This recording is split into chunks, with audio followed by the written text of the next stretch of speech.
Hi everyone, and welcome to the video lecture, Feminist Theories of Crime. This video goes along with chapter 12 of your textbook. Before we get into the different feminist theories, it's important to understand the meaning of feminism. This term has become highly emotive in today's world, but at its basic, feminism is the belief that both men and women are of equal worth. Feminist scholars in criminology are interested in how the criminal justice system interacts with all females, including female professionals like female lawyers and female police officers, as well as female victims and female offenders. The goal of most feminist criminologists is to correct the system so that it treats all women equally the same way as it does men. It's also important to understand the vocabulary of feminist scholars before we turn to the theories. Although they're often used interchangeably, the concepts of sex and gender are distinct from one another. Sex refers to an individual's biological makeup. Sex is usually determined by the presence or the absence of different genitalia, but it can also be classified through other biological traits, like the chromosomal makeup of an individual or the reproductive organs of an individual. Gender, on the other hand, is in reference to a person's identity in society. This identity is created by the activities in which the person participates in, the clothes that they wear, the way that they hold themselves, things like that. A person's gender identity is also highly impacted by social norms and values, as well as the social, political, cultural, and economic forces in society. For example, historically, children of both sexes were dressed in white dresses until around the ages of 5 or 6. The Smithsonian notes that this practice was due to the ease in cleaning white clothing, which could be bleached to remove stains. In the early 1900s, pink and blue pastels became common for children, but blue was generally held as the girls' color and pink was reserved for little boys. World War II fashion saw the color link switched into the color norms that we see today, with pink usually adorning little girls and blues being used for little boys. So as the social norms changed, the conceptualization of boy versus girl clothing identity changed. Traditionally, criminologists looking to examine female crime looked at the biological sex of an individual, but most modern scholars focus on the role of gender identity and how it impacts the treatment and the criminalization of females in today's criminal justice system. A few other terms you should know are chivalry, paternalism, and patriarchy. Chivalry and paternalism are not usually considered negative words. Chivalry means that a person or a group of people is held in high esteem, essentially being put on a pedestal. Chivalry brings up images of knights jousting for a woman's favor or men holding the door open for a woman. Although this type of behavior is considered respectful, there's also a presumption in chivalrous behaviors that the person providing the favor or showing the respect is somehow superior to the person being held on the pedestal. Since generally chivalrous behaviors are designated with the males as the doer and the females as the receiver, this implies a superiority of men over women. Paternalism is another concept that's seen as respectful, but assumes a superior-inferior relationship. Paternalism means that a person acts the role of a father, which is usually associated with protection or support.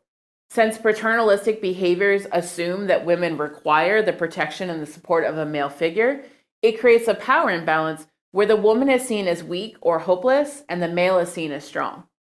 Feminist criminologists may argue against chivalry and paternalism within the criminal justice system, even if they're seen as respectful or being helpful to females, because they perpetuate a biased gender stereotype. The last concept that I want to cover is the idea of patriarchy. Patriarchy means that the social structure of a society is focused on male dominance and female subordination. Patriarchy is viewed as one of the reasons for the sustained differential treatment of men and women in the criminal justice system, because in order to maintain the male-dominant hierarchy, the system must treat females differently than males. One thing that your textbook makes very clear is that feminist scholars are not a unified, homogeneous group. Just like other areas of criminological research that you've learned about, different scholars have different perspectives. Your textbook describes several broad fields of feminism that I want to quickly differentiate. Their traditional or conservative feminist focuses on the biological sex differences between men and women. These feminists perceive a difference in social behavior and social treatment for males and females, but they believe that this difference is rooted in the biological differences. Thus, conservative feminists do not approach this difference as solvable and don't attempt to make social change in order to even out the treatment of both sexes. Liberal feminists are the feminists that you're most likely to have read about or heard about in mainstream media.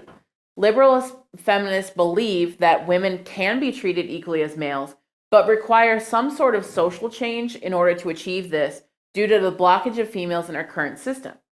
For example, liberal feminists may explain the high rate of prostitution among female offenders as a result of blocked economic opportunities for women compared to males. Liberal feminists are split within themselves about the role of the formal government in fixing these blockages.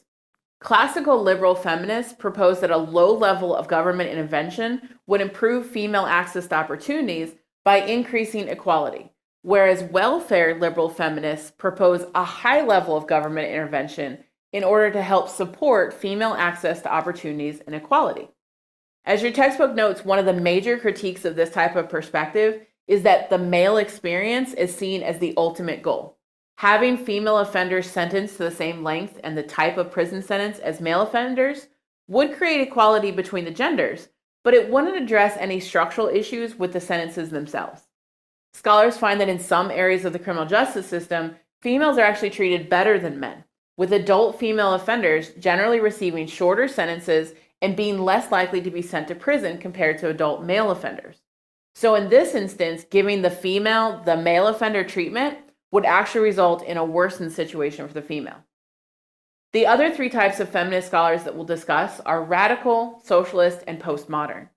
Whereas liberal feminists attribute female inequality on the structural differences in the legal, economic, and political realm, radical feminists attribute female inequality to the patriarchal treatment of females by males. Specifically, radical feminists propose that males believe themselves to be superior to women, and they seek to control them by limiting females' rights and freedoms. Thus, a radical feminist believes that our society is inherently patriarchal. Some radical feminists believe that the only way in which to free women is to actually eliminate the gender differences entirely. Instead of seeking to treat men and women equally, as liberal feminists do, these radical feminists propose a more androgynous society that lacks the gender definitions of male and female altogether. Socialist feminists are based on Karl Marx's concept of capitalism and economic control. Social feminists focus on how female inequality is perpetuated by male-female differences in the labor market, including the high percentage of females in stay-at-home jobs and less skilled positions. Finally, postmodern feminists reject the idea of a single thing or area that creates female and male imbalance. These scholars argue that each individual experiences feminism and inequality in different ways, and therefore cannot be lumped together into a single group. Now that you have a better understanding of what feminism is, let's talk about how feminist criminology started. Throughout all of criminology, the female offender has received much less focus than the male offender. Historically, when females were studied or discussed, female stereotypes had heavily influenced the perception of both female offenders and female victims. For instance, female criminality was often viewed as synonymous with female sexuality. Your textbook describes the dichotomy of the Madonna or whore. Madonna refers to the Christian Jesus' mother, also called the Virgin Mary, and being a Madonna indicates purity, motherhood, faithfulness, and beauty. So the dichotomy of Madonna or whore means that women were viewed as either the standard of purity, the Madonna, or as a sexualized temptress, the whore. Females who were sexual or who had partners outside of a marriage were thus conscribed to the whore status. Now, that's not the only dichotomy applied to female offenders. Scholars find similar dichotomies in the stereotypes of Black women, such as the Amazon and the sinister sapphire. The Amazon indicates strength and independence, and that's juxtaposed with the sinister sapphire, who is dangerous and castrating to males. The problem with these stereotypes is that they influence the way in which the criminal justice system perceives female offending and victimization.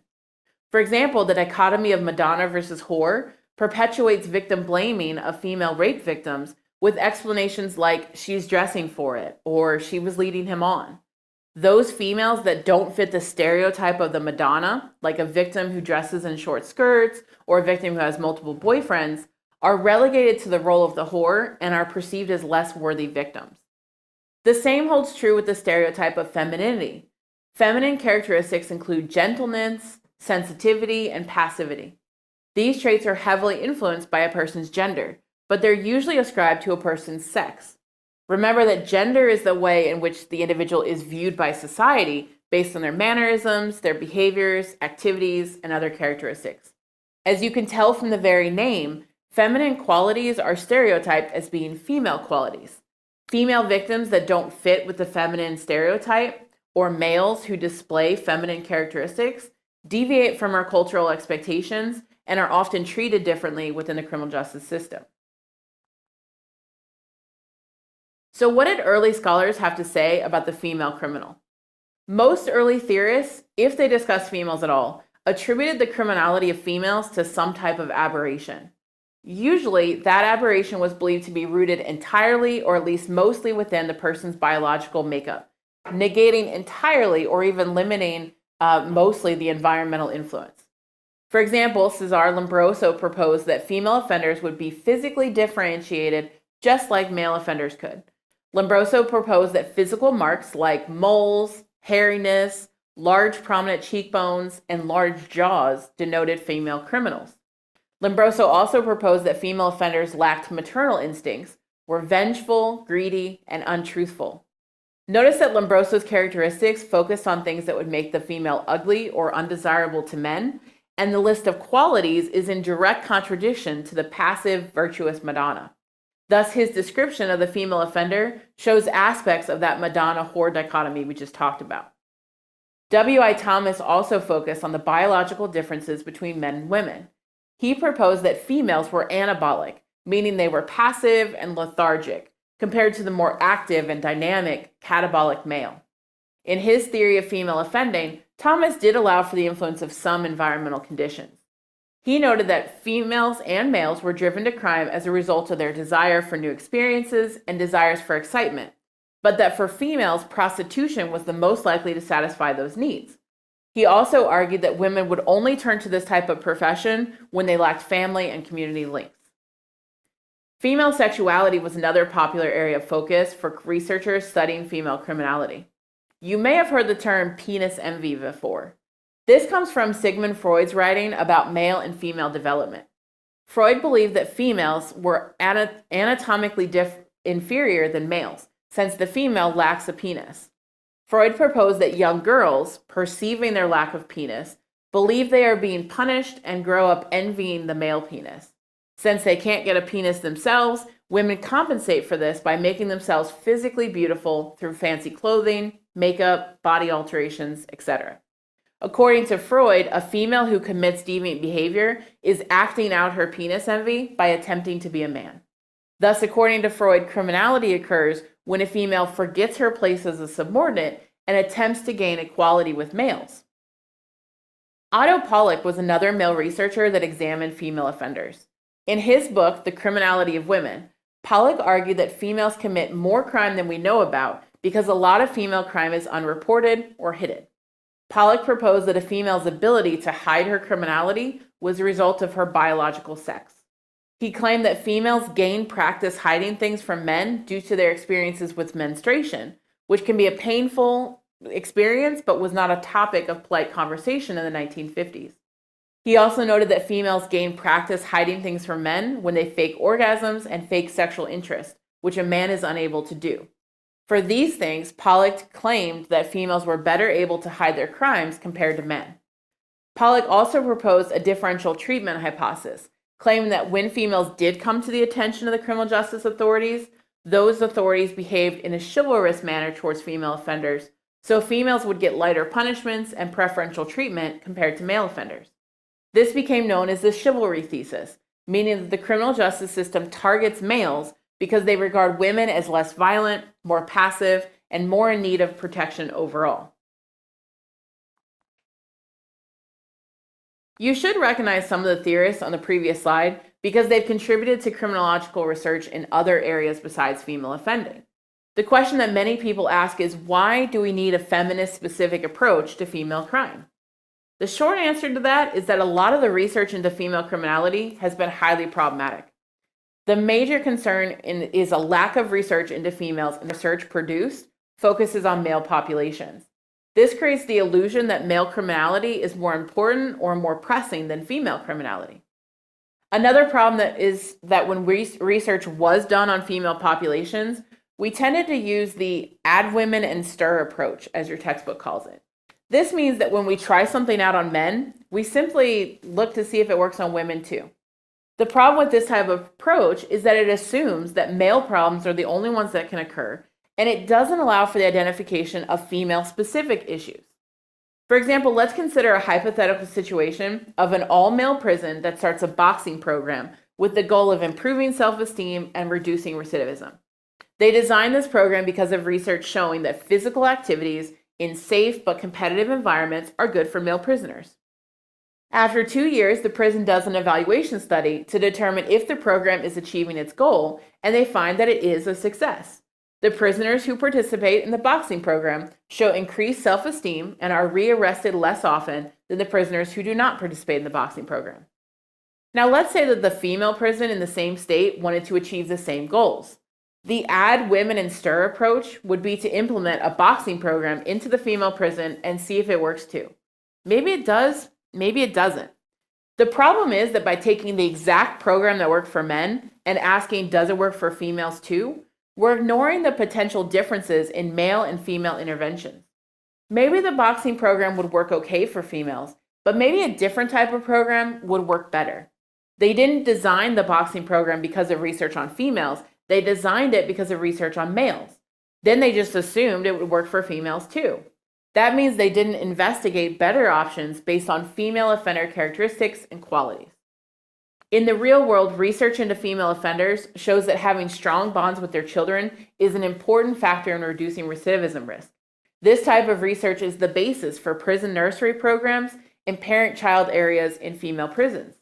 These interventions, which are specialized for female offenders, based on research specifically conducted on female offenders, are one of the advantages of having a feminist approach rather than just adding women into a male-dominated research arena.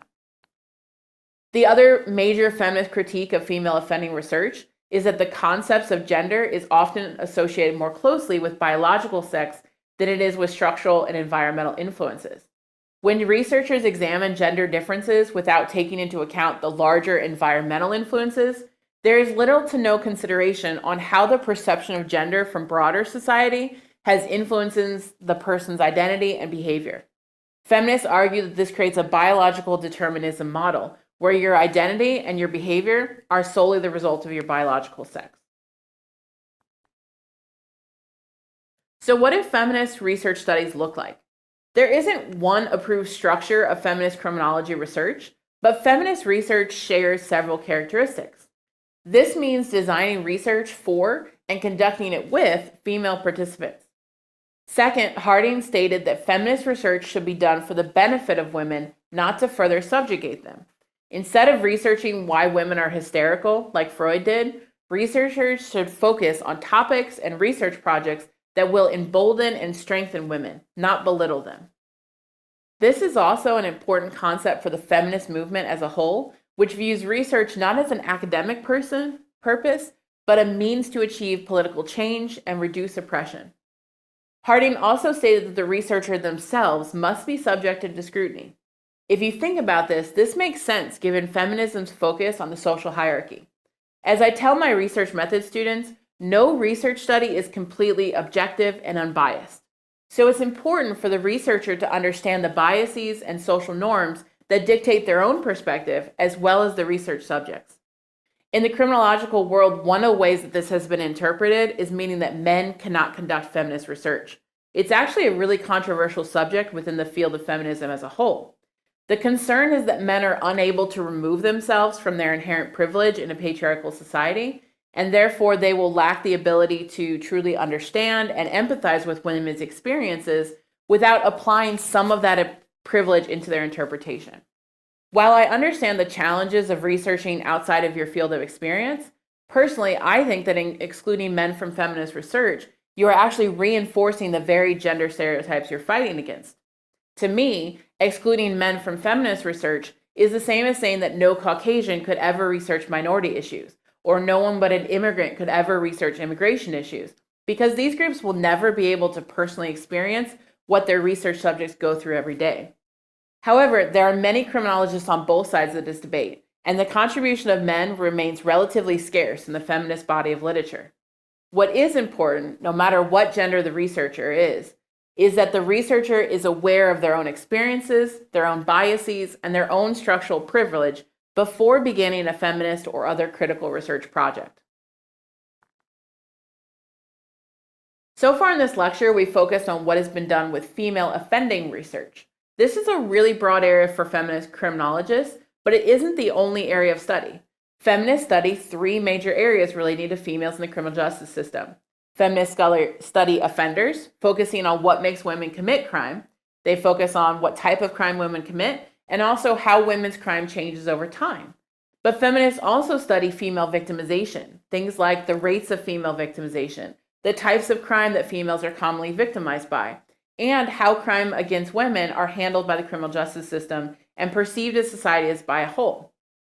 Finally, feminists also focus on female professionals within the criminal justice system, looking at things like opportunity and challenges for female police officers and prison guards. One of the common types of research encountered in feminist female offending literature is called the pathway to crime study. Pathways to crime is a term used to describe the process by which an individual becomes a criminal offender.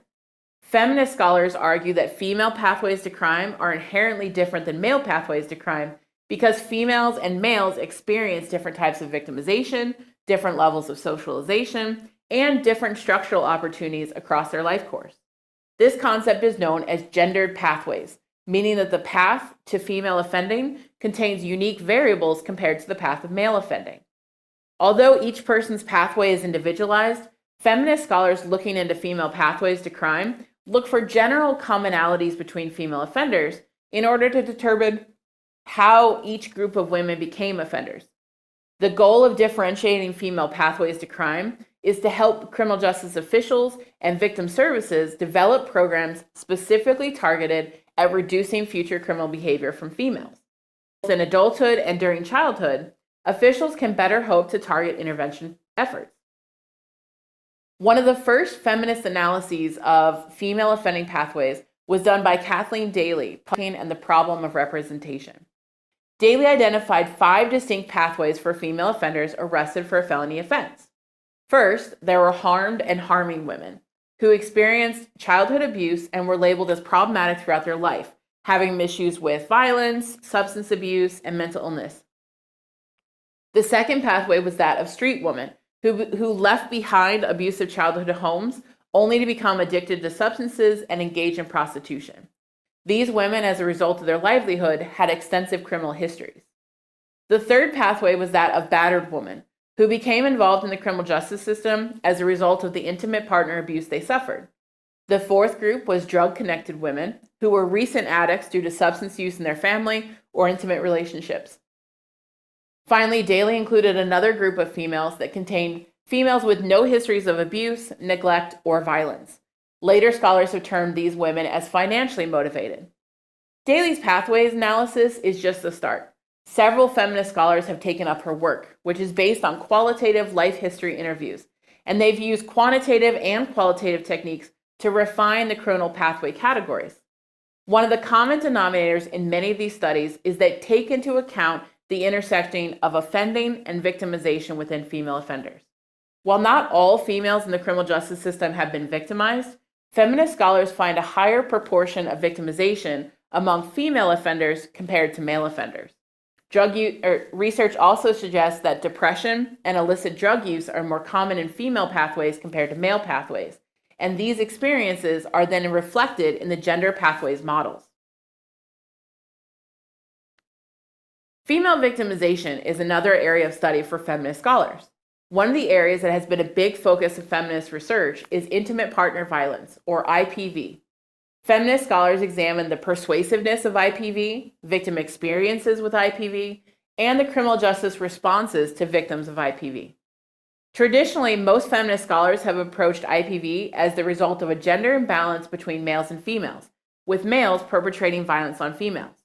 However, that simplistic response is changing based on research suggesting an interaction between gender, race, and class. Specifically, researchers find that intimate partner violence is not equal across all genders, all races, and all classes. For example, the chart here on this slide shows the CDC's 2010 National Intimate Partner and Sexual Violence results of IPV over the life course for males and females based on sexual preference. As you can see from the chart, females experience a higher rate of IPV compared to men, and non-heterosexual females have the highest rates of IPV. Research also suggests that IPV rates are also higher for non-binary genders, such as transgender, minorities, and people of lower socioeconomic status. Here's another table from the same survey. You can see that once again, female victimization rates are higher than males, with Black women experiencing the highest rate of intimate partner violence, followed by multiracial women and Hispanic women. These findings suggest that some victims of IPV may be at higher disadvantage than others, particularly those who have multiple indicators for increased IPV risk. The idea of multiple inequality characteristics combining is the basis of multicultural or multiracial feminism.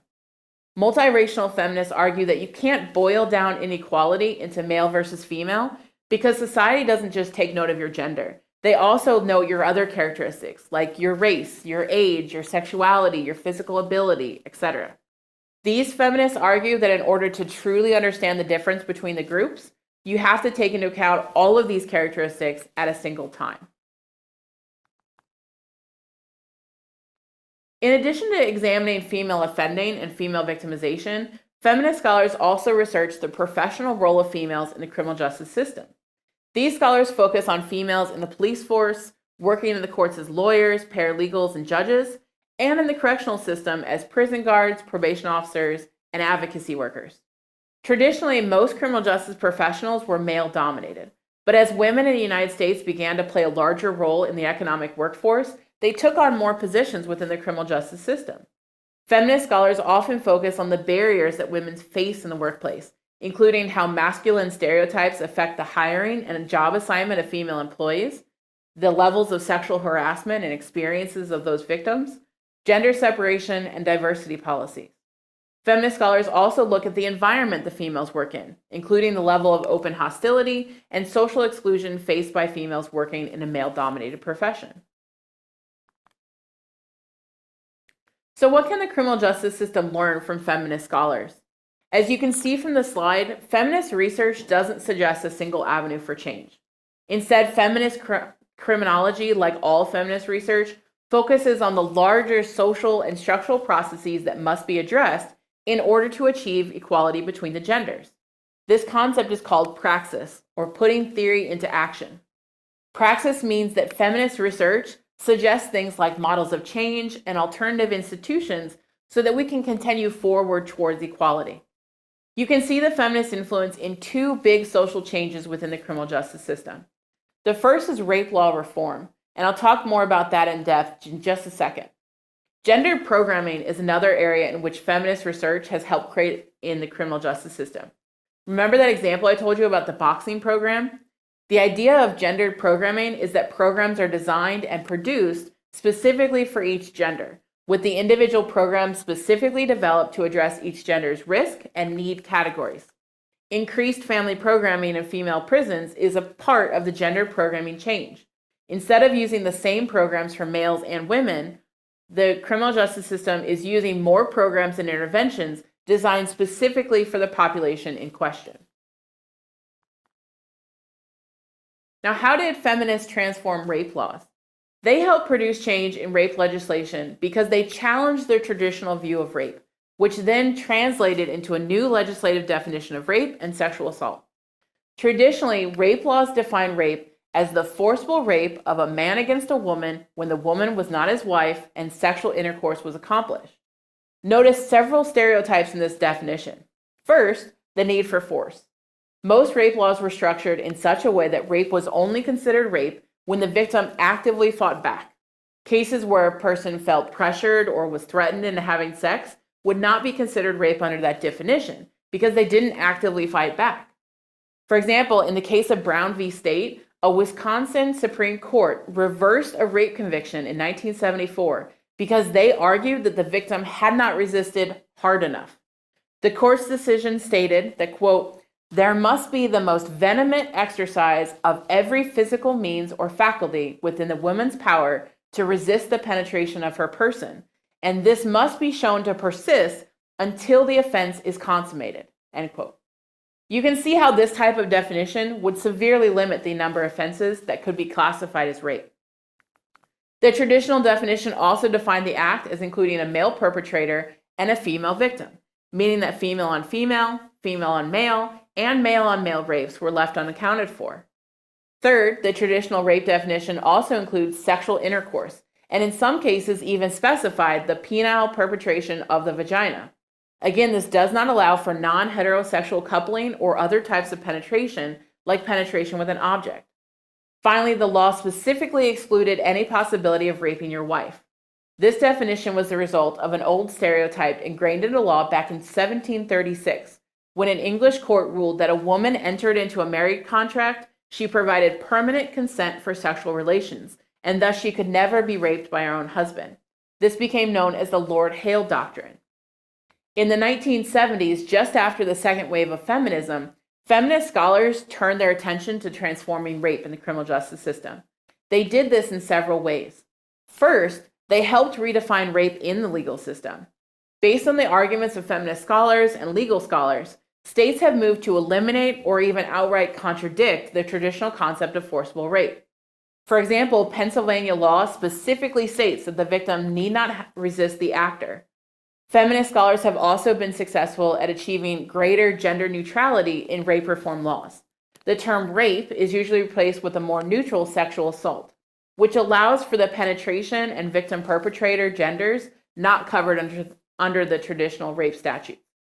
For example, Michigan passed what is considered to be a model rape reform law, defining sexual penetration of, quote, sexual intercourse, cunnilingus, fellatio, anal intercourse, or any other intrusion, however slight, of any part of a person's body or of any object into the genital or anal opening of another person's body, but emission of semen not required, end quote. This type of definition expands the definition of rape to include a much wider range of offenses, including digital, anal, and object penetration. And the use of person instead of gender pronouns allows for its application to persons of any gender. This 1970s also saw a focus on removing the marital rape exceptions provided for in the traditional rape definition. In 1978, John Rideout became the first man in the United States history to be charged with sexual assault on his current spouse. Although he was unanimously acquitted of the charges, the publicity surrounding his case, which included the accusation of raping his wife in front of their 2-year-old child, pushed the topic of marital rape into the forefront of American debate. By 1993, all 50 states had eliminated the marital rape exception, although the level of severity of marital rape continued to differ from quote-unquote normal rape in several states. Marital rape continues to be a contentious subject in international criminology, as many countries still allow for the legal rape of a husband against his wife.